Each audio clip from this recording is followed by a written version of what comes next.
kuliletwa mojinga.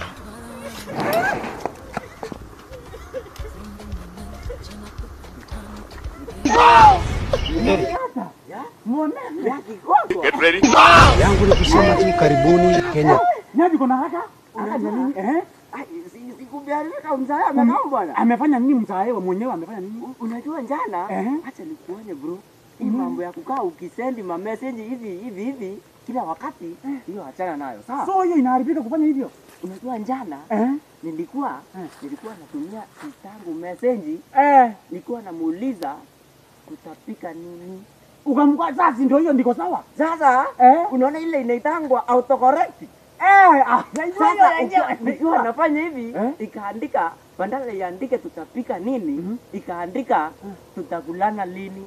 So wewe ndio unasema unataka kula mtoto wenu. Sasa hii sitangu ameniambia sasa anaenda kuambia mzae sana nimeona mzae so kimeona. Mna vile katiana naenda kula. Yangu ni kusema tu karibuni.